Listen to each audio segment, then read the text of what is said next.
Hello and welcome to Financial Math, the Unit 5 session. This is Ms. Thomas speaking. Please confirm that you are viewing the video you intended to before you continue.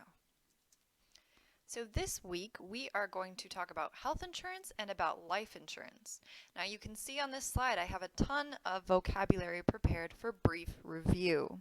I know I say this week after week, but once again the vocabulary here for this lesson is critical to your being able to answer the math questions. So what I'm going to do is to introduce just at the kind of first level what these concepts are, basic definitions. Again, in the lesson you'll be able to read, go into way more detail, and once again I think this is incredibly applicable to regular living, so I hope that you find this text interesting and informative. So first we are going to review a couple terms related to health insurance, then we will look at some terms related to life insurance, and then we'll go over a couple options. And in fact, you'll notice today that for the most part, we're not really doing calculation. It's going to be more interacting with our terms, applying them, and comparing different types of insurance policies, okay? Now, last note before we dive in, the reason that I selected this as our topic for this week is that according to the data, this is the part that students are missing the most questions on, asking the most questions about, and just generally needing the most support with. There are some more kind of heavier math pieces to this unit, but from everything I've seen in the data, students tend to do much better on those questions.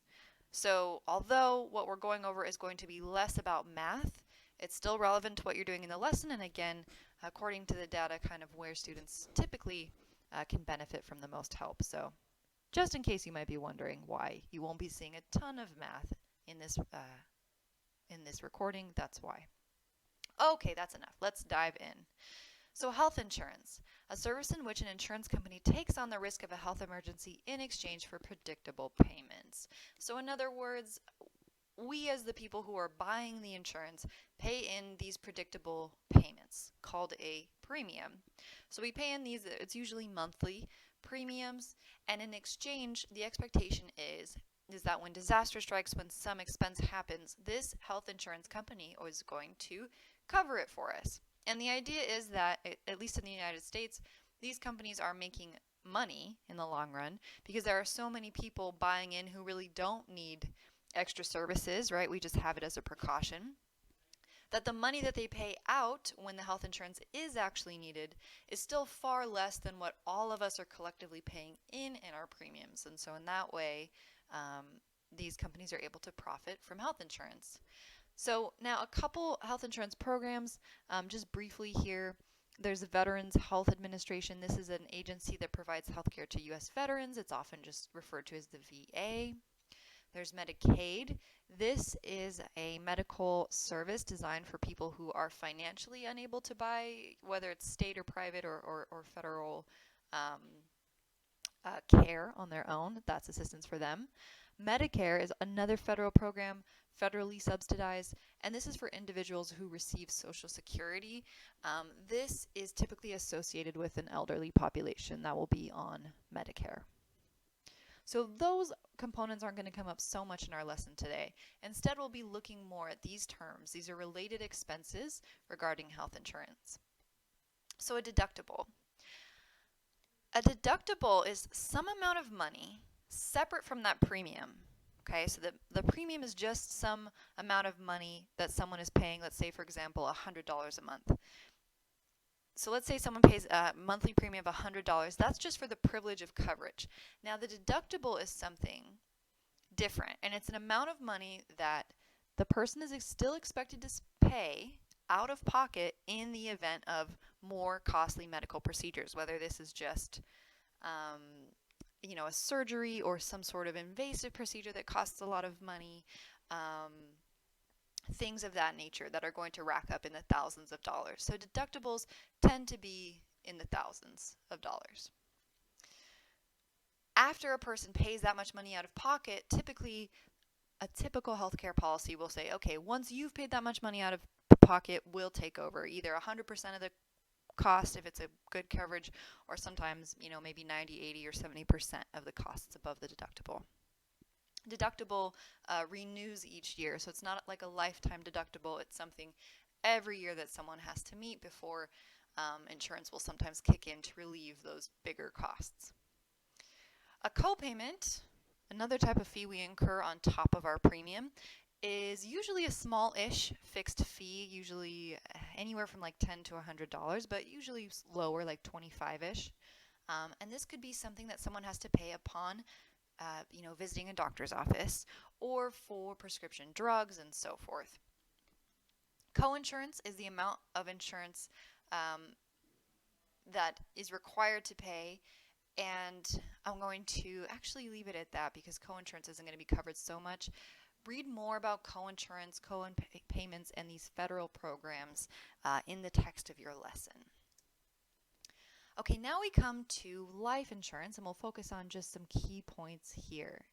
So life insurance is a contract guaranteeing beneficiaries some payout of money upon the insured person's death. So if health insurance is what we get for the time that we're alive to cover our health, life insurance is what we get to keep our loved ones out of debt or out of, just financial need upon the insured person's death. So it can be paid out as a lump sum, which is a way of saying money paid out at once, one payment. We know what an annuity is. Sometimes life insurance is paid out as an annuity, in other words, an amount of money paid out every year. The beneficiary is just the person that receives the money. And there are three main types of life insurance. We're going to focus on term and whole life in your problems that you have to respond to. Term life insurance just means that the coverage is for a set term of time. Okay, so maybe it's 10 years, 20 years, 30 years. Whole life insurance provides coverage over the life of the insured person. Another key difference, term life insurance does not accumulate any sort of like cash surrender value, whereas whole life insurance does. It can be sold. And we won't get into the complicated pieces of that, but in some ways, this whole life insurance is more of like a stable investment, I would say, because it can be sold for some surrender value or used as kind of like collateral as a basis of a loan. Okay, so there's like a little bit more kind of financial power behind whole life insurance. But as you could probably guess, it's much more expensive than a term life insurance plan that doesn't accumulate any sort of value. Now, dividends, these are more terms related to life insurance. Dividends are a share of profits owed to a shareholder. It's a payout. So for example, if you have a savings account, you might earn